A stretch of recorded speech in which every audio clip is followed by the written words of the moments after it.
ودوا لو تكفرون كما كفروا فتكونون سواء فلا تتخذوا منهم أولياء حتى يهاجروا في سبيل الله فإن تولوا فخذوهم واقتلوهم حيث وجدتموهم ولا تتخذوا منهم وليا ولا نصيرا صدق الله العظيم. اللہ جل شانو فرمائی ودو دا کافر دا منافقان دی غواړي لو تکفرون کاش چې تاسو کفر وکئ کما کفروا لکه څنګه چې دی کفر کړي فتکونون پس شی بتاسو سواء برابر فتکونون شی بتاسو سواء یوشان فلا تتخذوا تاسو منی سے منهم د دوینا اولیاء دوستان حتی تردی پر یهاجروا چې دی هجرت کی فی سبیل الله د الله په لار کې فإن تولوا کچری دی مخواړو د ایمان نه فخذوهم دی انسی وقتلوهم قتل کی حيث وجدتموهم حيث چرتم چی وجدتموهم تاسو دوی عمومی ولا تتخذوا تاسو منی سے منهم د دوینا ولیا دوست ولا نصيرا نمددگار. اللہ جل شانو فرمائی چې دا کافر یعنی دا منافقان چې مخکې تذکرت رشوا دی دا غواړي چې تاسو کافران شئ لکه څنګه چې دی کافران دي دی ته فائدہ دا ورسي چې دی تاسو ټول به یو شان شئ. اللہ جل شانو فرمائی تر هغه پورې دی سره دوستی مه کوئ سو پورې چې دی ایمان نه راوړي او چې کله ایمان راوړو بیا ورته څه مه وایئ ځان سره یې کې دوستانه ملګرتیا ورسره وکئ او که داسې نه نو چې چېرته په لاس ترځي هلته قتل کوئ چې پرې نه دی. مخکې که ستاسو خیال یو آیت مبارکه تیر شوی چې مسلمانان په یو بحث کې اخته شوي چې د مدینې منورې په لاره باندې د مکې مکرمې یو قافله تېرېده او په هغې کې هغه منافقانو کم منافقان چې د مدینې منورې نه تلي وو مکې مکرمې ته په مدینه کې ځان مسلمان حسابو او بیا د نبی کریم صلی الله علیه وسلم دغه خلاف کار شروع کو د کفار مکه سره مشرکانو سره یوځای شو. نو کله چې دی په لار تلنو مسلمانانو خپل منځ کې دوه ډلې شو په دې خبره کې چې یاره چا وي دي مسلمانان دي څه ورته نه وایو چا وی چې نه دا خو هر څه تیالو ځکه دا مرتد شوي دي د دینه ډیر زیات نقصان را رسیدلی موږ ته نور به هم نقصان را ورسي په وخت دی مخنیوی کول پکار دي روکتام او انسداد پکار دی چې دی بیا چرته داسې څوک ونه کړي. نه الله جل شانه دی آیت مبارکه کې او فرمایل دا نه آیت مبارکه چې ودوا لو تکفرون کما کفروا الله خو د مخکې فرمایلی چې فما لکم فی المنافقین فئتین تاسو د منافقانو په حق کې ولې دوه ډلې شوئ والله ارکسهم بما کسبوا دا خو الله جل شانو کفر ته واپس کړي دي په کفر کې اوس شک نشته ولې دی عملونه او نیتونه داسې خرابو او د مسلمانانو د دین سره او د قرآن سره او د پیغمبر سره داسې دشمني وه د هغې د وجې واپس شوي دي کفر ته دی په کفر کې شک نشته خو اوس دا داسې خلک دي چې دا ستاسو دوستان او ملګري نشي کېدی دی ستاسو دوستان او مرګري نشي کې تاسو چې دا سوچ کوي بعضی مسلمانان چیرې د دې د ایمان او د کفر پته نه لګي اسنه چې مسلمانان دي چرته الله جل شانه فرمایل چې نه دې په کفر کې هیڅ شک نشته نو تر هغه پورې دې سره دوستانه مکوي هغه پورې د دې مرسته مکوي حتی یهاجروا حتی یسلموا ویهاجروا تر څو پورې چې دې ایمان نه راوړي او بیا مدینه منورې ته راغلي نه چې مدینه منورې ته راشي او د پیغمبر صلی الله علیه وسلم سره بیعت وکړي او د مسلمانانو مرګرتیا وکړي او صحیح ایمان راوړي بیا ټیک ته تاسو مرګري کېدی شي او که داسې نه بالکل تاسو د دې سره مرګرتیا نشئ کولی.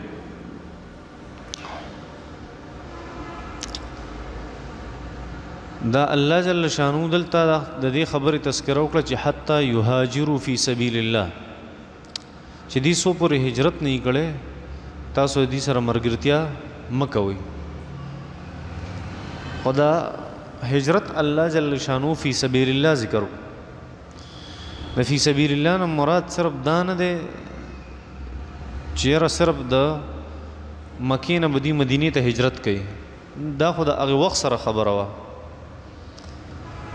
الله جل شانه فی سبیل الله صرف داسې پکارو چې حتی یهاجروا من مکة الى المدینه، تر دې پورې تر څو پورې چې هجرت نه کړي د مکې نه مدینې ته، نو تر هغې پورې دا ستاسو دوستان کېدی نه شي. پکار خو داسې وه، خو د مکې نه مدینې ته د هغې په ځای الله جل شانه تذکره وکړه فی سبیل الله، یعنې څو پورې دي د الله په لار کې هجرت نه کړي.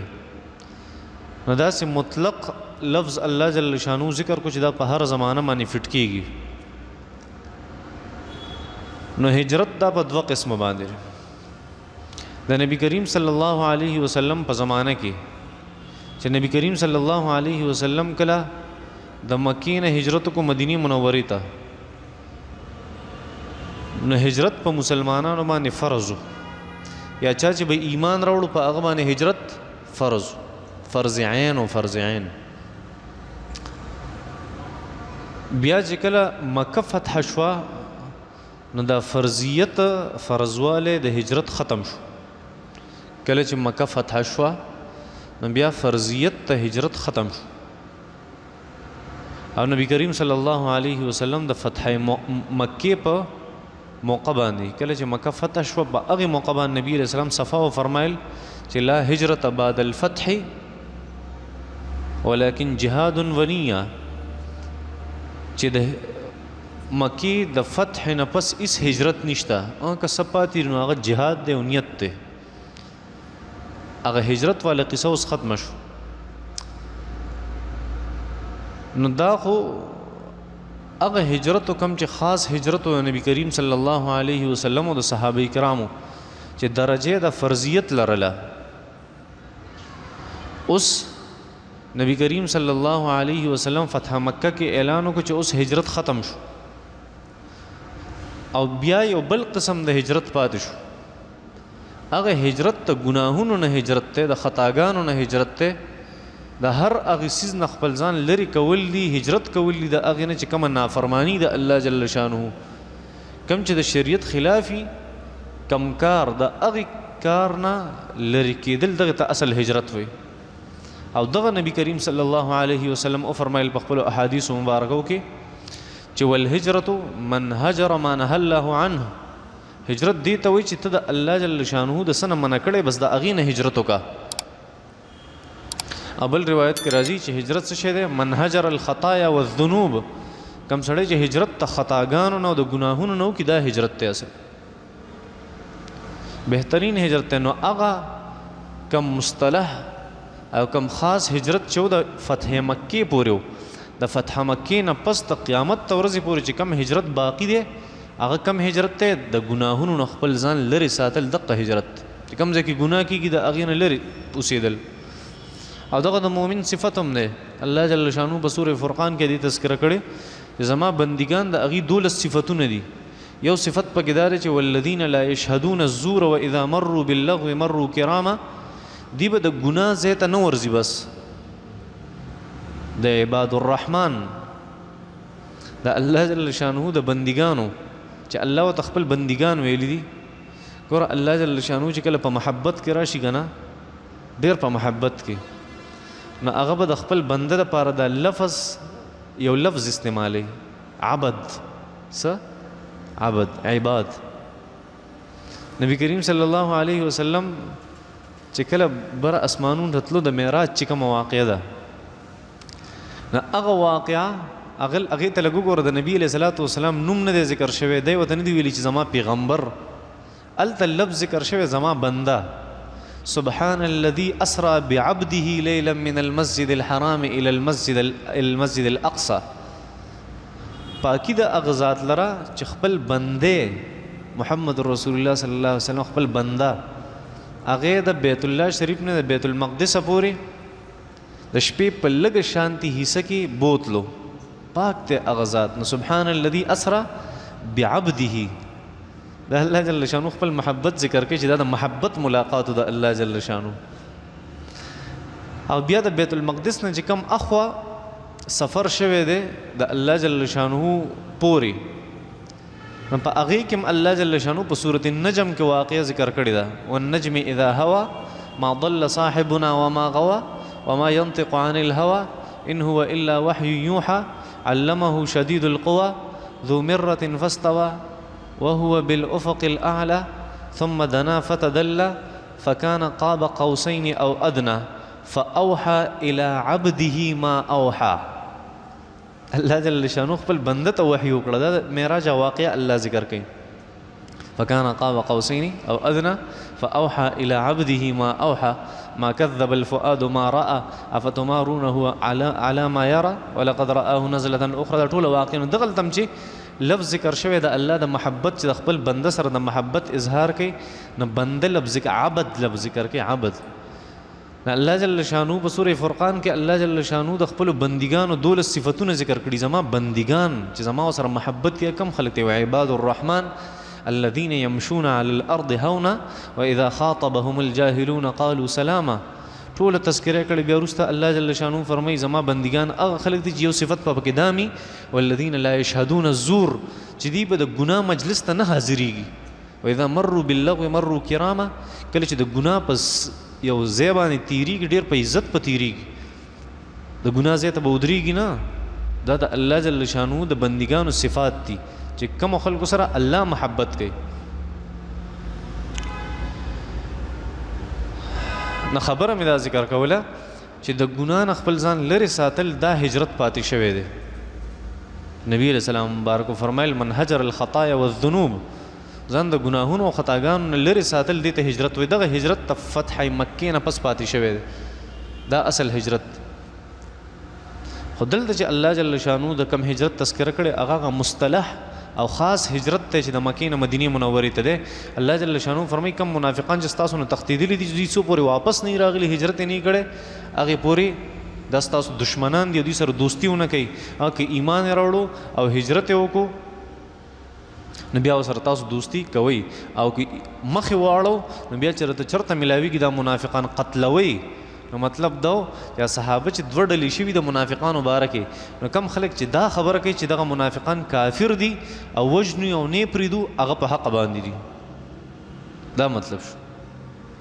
الله جل شانو فرمایي تاسو د د ایمان سوچ کوئ. دا د ایمان خلک دي دا د مسلمانۍ خلک دي. تاسو په دې خفه کېږئ. په دې ولې خفه کېږئ؟ هغوی خو غواړي چې تاسو کافران کي. هغوی خو ستاسو کفر غواړي د دې دپاره چې په جهنم کې تاسو یو ځای شئ. بیا په کفر کې تاسو یو ځای شئ د دې سره. هغوی خو دا غواړي او تاسو د هغوی د ایمان سوچ کوئ. داسې مه کوئ.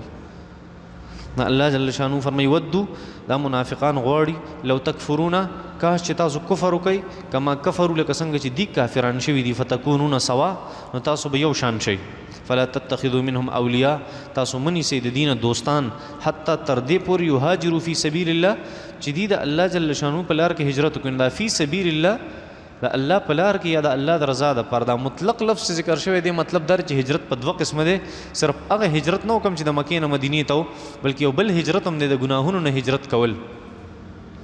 او دا ټول ارسه به د الله جل شانو د رضا دپاره ځکه دا فی سبیل الله لفظ ذکر شو. فان تولوا که چېرې دوی مخ واړو او هجرت یې ونه کړو نو فخذوهم بیا یې ونیسئ فورا یې ونیسئ واقتلوهم او قتل یې کوئ حیثو چرتم چې وجدتموهم تاسو دی عمومئ چرتم چې درته میلاو شي بس قتلوئ پرې نه دی. ولا تتخذوا منهم ولیا ولا نصیرا او دوی سره ستاسو دوستانې او د ملګرتیا هېڅ حق نشته. لا تتخذوا تاسو منیسئ منهم د دوی نه ولیا دوست ولا نصیرا او نه څوک مددګار.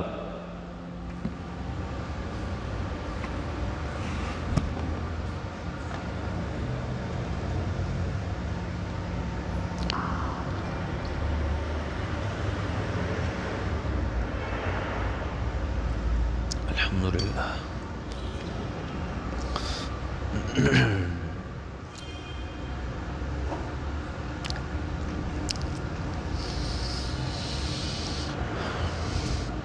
په قسطونو باندې ګاډی موټرسایکل فریزر وغیره اغستی شو که نه اغستی شي بل وزمې ته ویلو قسطونو باندې یو څیز اغستل جایز دي هېڅ نقصان پکې نشته. خو شرط ولې دا دی چې ریټ متعیني چې ریټ خوځي را خوځي نه. دا یو موټرسایکل دی زه په 24,000 په نقدو خرڅومه که چېرته ما نه څوک په قرضو باندې علي نو بیا په 50,000 خرڅوم ټیک دی پوهېږئ. خو ریټ په دقه 50,000 که وخت پې اوړي که میاشت اوړي که 2 اوړي که 3 اوړي قرض دی د وخت تیریدو سره چې ریټ نه سیوا کې او متعین نو په داسې قسطونو کې هیڅ نقصان نشته. اوس فرض که دا د ستمبر میاشت ته یو سړی موټرسایکل لري او دی وایي چې دا زه په قرض باندې خرڅوم 50,000 چې ما ته به د دسمبر پورې 1 دسمبر پورې پیسې برابرې. نو 1 دسمبر راغی او 50,000 د برابر نه کړې پوهېږئ قسطونه برابر نه کړه څه پاتې دي. نو دی بل سړی به داسې نه کوي چې د 50,000 کې بیا څه وکړي سیواوالی وکړي زیادت پکې وکړي. نه 50,000 ریټ په متعیني د بینکونو په شان کار به نه کوي چې ورځ وړي او نور سود پسې سټارټ. هغه قسط درست نه دی چې پیسې پکې متعین نه وي پوهېږي چې پیسې پکې خوځي راخوځي هغه قسط جایز نه دی. نور د نقد یو ریټي او د قرض بل ریټي دا جایز دي کې څه نقصان نشته.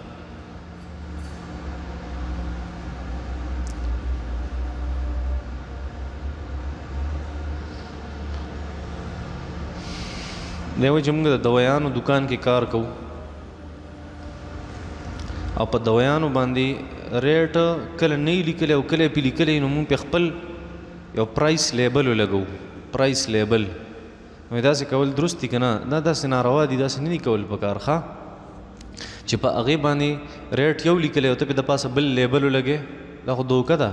هلته پرچیزنګ پرایس چې کومي پرچیزنګ پرایس تا چې په کم قیمتي خرید تا چې کم اغستی دی نو هغه په هغې باندې یو لیکلی دی او ته پې بل ولګې د خلکو دوکې دپاره دا دوکه ده ناروا دي.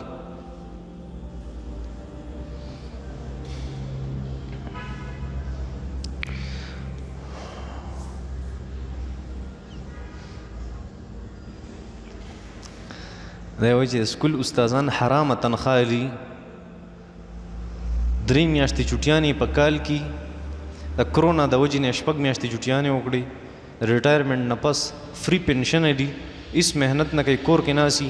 وایي دا حرام خواره ته پوهې ولې نه ته داسې حلال خورې چې حرام خواره ته پوهې ولې نه.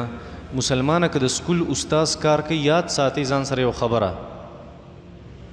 کم سړی چې سرکاري نوکري د هغه یو پرې اپوینټمنټ وشو پوهېږئ په دې خبره باندې دې ته اجیر خاص وایي د شریعت په اصطلاح کې اجیر خاص دې ته وایي چې بس هغه یو خاص وخت لپاره د سر په ټیکه او په اجاره باندې. اوس حکومت هغه له 3 میاشتې چوټي ورکړه د چا چې هغه نوکر دی یا د کرونا د وجې 6 میاشتې چوټي ورکړه نو ته ولې سوځي تا ته څه تکلیف دی؟ او ټیک ته که هغه په خپل کار کې دوکه کوي 2 نمبري کوي وړو ته په ټایم سبق نه ښیي کلاس ته په ټایم باندې نه ځي نو دی به ته الله تپوس کوي دا چې دې په عوض کې څه میلاویږي هغه روا نه دي. دله پکار دي چې ځان نه کټینګ وکړي او دا پیسې واپس داخلي کړي د حکومت سره چې یاره زه کلاس ته په وخت نه یم راغلی دا والی واپس. که داسې کارونه کوي بیا تنخواه ټیک نه ده. هر یو څیز دپاره خپل اصول یې داسې نه وي چې هغې له اوس حکومت 3 میاشتې چوټي ورکړې ده او طالب غصه درځي چې دی ولې ورکړي دا مختلف الله جل شانو ورچاله درجه ورکړي مقام ورکړي ته بل اوس پروفیسر تم غصه کېږي. پروفیسران د هغې ډیوټي یا 3 ورځې په هفته کې یا 4 ورځې کلاسونه نو ته به قار به ولې تاله قار درځي ولې حسد کوې مسلمانه بس د هغې یو خپله عهده ده نو ته پی ایچ ډي وکړه ته به هم بیا داسې شي پی ایچ ډي وکړه پروفیسر شي بیا به ته هم داسې شي هغه محنت کړی دی د هغه نه لاندې یو سړي محنت کړی د سکول استاز دی پرنسپل دی هیډ ماسټر دی نو هغه نور هم داسې د هغه نه لږ لاندې عهده کې د هغه نه لاندې سړی صرف د سکول استاز دی او د هغه نه چې لاندې کم سړی دی هغه د سوال والا په شانتې دی. دا خو الله جل شانو مختلفې درجې انسانیت انسانانو له ورکړي دي دا دې لپاره چې د یو بل په کار راشي. که سکول استادان هغه 2 نمبري کوي نو دا د هغې ګناه ده ناروا دي. نور که د حکومت ته طرفه هغې ته څه پیکج میلاویږي یا بل څه میلاویږي نو تاله دې په دې قار نه درځي دا ستا ګناه ده. اوس دویمه خبره تا دا کړې چې پنشن هغې علي او فري علي فري ولې علي دا زموږ یو استاذ محترم دامت برکاتهم هغې په کلاس کې یو ځل دا وفرمیل چې پنشن حرام دی هر میاشت چې پنشن راځي ما ورته دا درته چا ویلي ته څنګه وایې چې پنشن حرام دی؟ ما ته وایي دا دی چې په کور کې ناست دی ډیوټي خو ده ختمه شوې دی دا پیسې د څه علي ما ته ما ته دا ووایه چې 15 کاله هغه حکومت له ورکړي څو 15 کاله په دې 15 کاله کې که ده ځان له کاروبار کولی ده به څومره کاروبارونه روان کړی وی که نه مې شو اوس هغه خپل ځان وقف کړی حکومت ته. اوس حکومت لم پکار چې هغه غریب ضعیف شوی کمزور شوی چې د ټول ژوندۍ خیال وساتي. کله دا وخت حکومت لنه ورکړي سکول لنه ورکړي د بزن لغټ کاروبار کړي وي کنه دا سينو بینک بیلانس په وي د بجیدادونه وي ارسه به وي خلکو څنګه جوړ کړي نو پنشن کې هیڅ نقصان نشته. هغه تیار خوار نه دي ایسو غلط کار کوي هغه چاته پته چې زه غلط کوم زه ټیک کوم.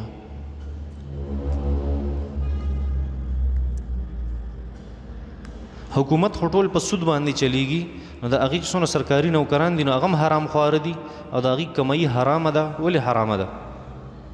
کمایي هغه حرام چې سړی حرام کار کوي یا براه راست حرامي ګټي. اوس کرنٹ اکاؤنٹ ولې جایز دی؟ د بینک کرنٹ اکاؤنٹ ولې جایز دی؟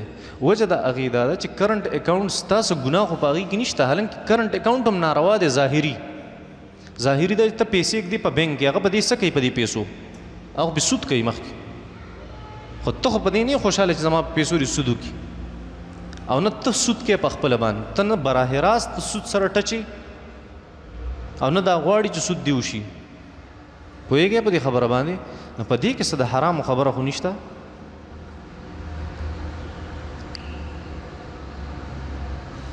په جومات کې د ورک شوي څیز یا د جنازې اعلان کول څنګه دي؟ بالکل ناروا دي ناجایز دي.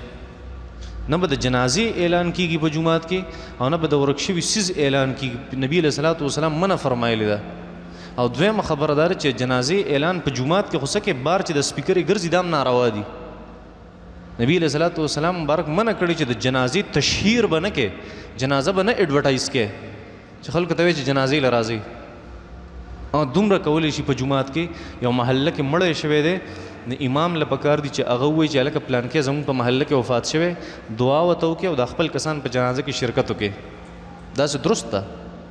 نور د ورک شوي نبي علیه صلات وسلام وفرمیل کم سړي چې په جومات کې دا اعلان وکړو چې زما نه یو څیز ورک شوی وایي خیري ورته وکړه چې الله جل شانو دې اړو په لاس در نه کړي. پوهېږې دلته څوک وایي ما نه شناختي کارډ ورک شوی دی څوک وایي ما نه دا چل شوی دی ما نه دا چل شوی دی. څه چلو شوی دی؟ دا څیزونه ټیک نه دي. که بیا د چا ډېر زیات دغه یي که نه ډېر زیات خفه کېږي یو سړی او هغه وایي چې د دا فیصله لږه سخته فیصله ده د قرآن او د حدیث دا فیصله انتهایي سړي ته سخته ښکاري. خو که یو سړی وایي دا فیصله سخته ده نو هغې د خپله اذان خانه او خپل سپیکر د جومات نه بار ولګوي بیا د پې اعلانونه کوي. ښه نور په جومات کې اعلان کول د ورک شوي څیز دا هم ناروا دي او د جنازې اعلان خو هسې ناروا دی چې تشهیر دپاره ته څه کوي او ګرځي اوس سپیکر یې ګرځي د درګۍ پورې او داسې د جلاله پورې او داسې د کاټلنګه پورې او داسې د بدرګۍ پورې ځي او دا څیزونه ټیک نه دي درست نه دي. د ولیمې شرعي حیثیت څه دی او د دې مسنون وخت څه دی؟ ولیمه هغې روټۍ ته وایي هغې خیرات ته وایي کوم چې د واده په موقع باندې وشي. دا مسنونه طریقه د سنت مؤکده دي. نبی علیہ السلام یو صحابي واده کړو څو ورځې پس راووتو نو د واده اثرات نبی علیہ السلام په هغه باندې ولید په عبدالرحمن ابن عوف رضی الله تعالی عنہ باندې. عبدالرحمن او څه چل کړي یا رسول الله واده می کړی دی. نبی علیہ السلام ته فرمایل اولم ولو بشاتن الک ولیمه وکا اگر چې یو چیلې ولې نه ولیمه وکا. نو ولیمه سنت مؤکده ده. د دې مسنون وخت څه دی؟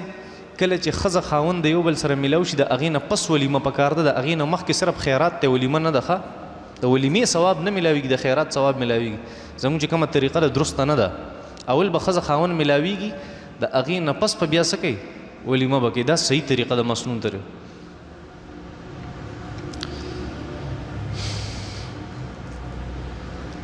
زه بیمار یم او زه غواړم چې یو مولي صاحب د زما په ځای حج له لاړ شي او حج بدل دی وکړي. نو آیا داسې کول درست دي که درست نه دي؟ که هغه مولي صاحب هغه په خپله حج نه یې کړی چېرته په خپله حج نه یې کړی نو داسې کول درست نه دي. حج خو به وشي خو مکروه دي په شریعت کې. هغه له اول خپل حج پکار دی که په هغه باندې خپل حج کېدو او حج نه یې کړی او تا ولیږو نو دغه حج مکروه تحریمي دی حرامو ته نږدې دی. او که حج پې نه کېدو او تا ودلیږو نو بیا حج خو دې وشو خو مکروه تنزیهي دی دا مکروه دی. ښه اول دی هغه خپل حج کې دې سړی ولیږه حج له چې هغه مخکې حج کړی بیا ټیک ته ضروري نه دی چې مولي صاحب دې لاړ شي.